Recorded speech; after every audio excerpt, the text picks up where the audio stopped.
Page 21, Bugle Boy. Oh, some more experience with triads, only this time we're in G major, so we're using the G chord. Let's review the G chord.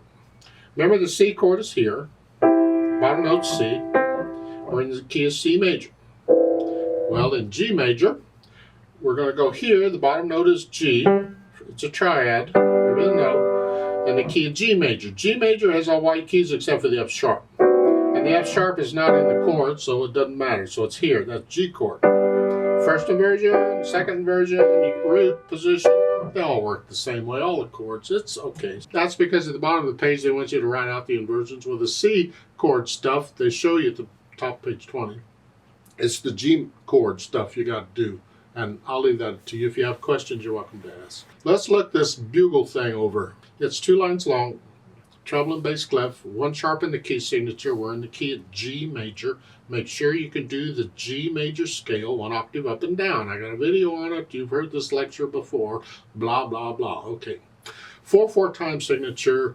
Now let's take it one hand at a time and make sure we got the rhythm and all. The notes aren't a problem because all we're playing are G chords.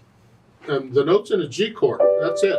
It's just they're broken chords in the right hand and they're block chords in the left hand until the second line, then it switches. So the right hand, you're here, and please don't be reading these finger numbers. You don't need them.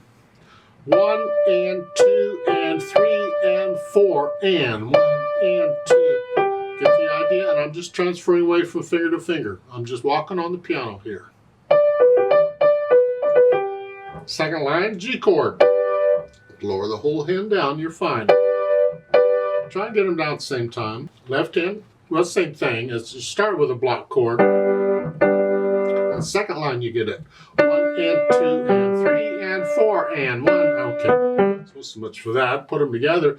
Well, again, just block chord in one hand. And then here.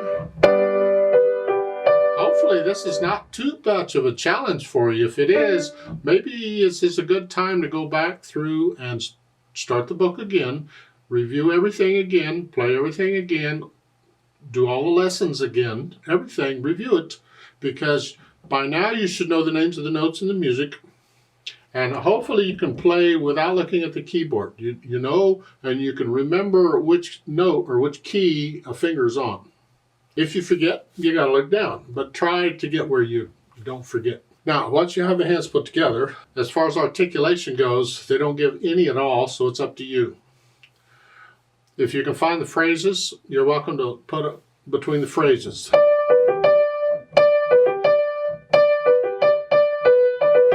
So where's the phrases? Well, actually, it's almost like the first 2 measures, each one is a phrase. Lift up. And then I could take the last 2 measures as one phrase. Something like that.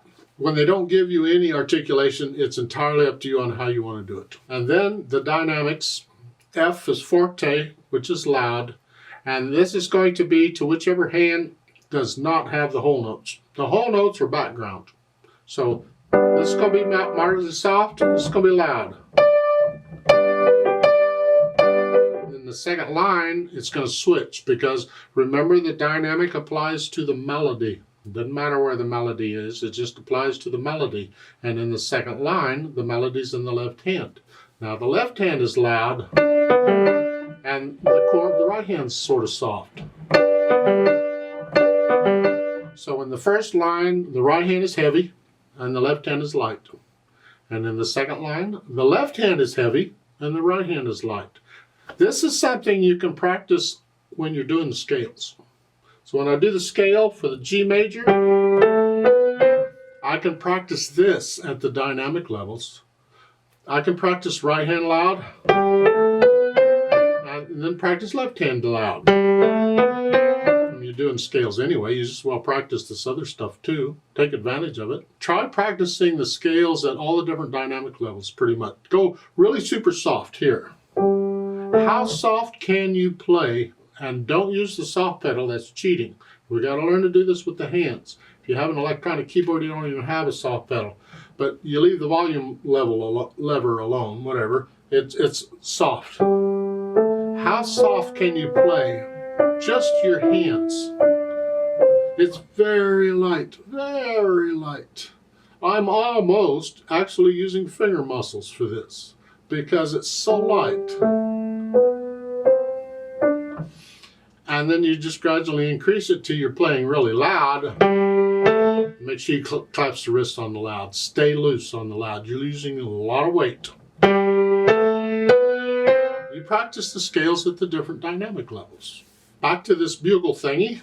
Allegro is fast or quick or happy or however you want to say it. It's up to you. I don't know how fast you're going to play a bugle.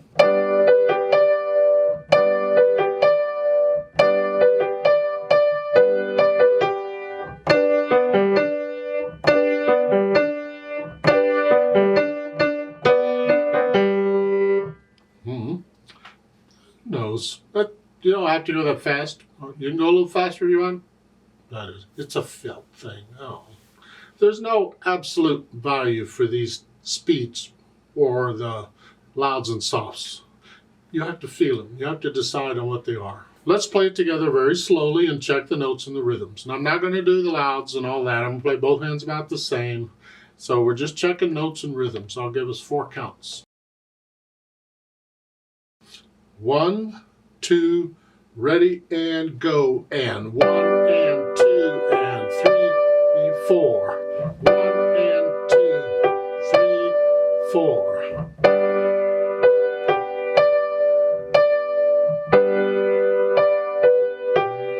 4 and 4 and 4.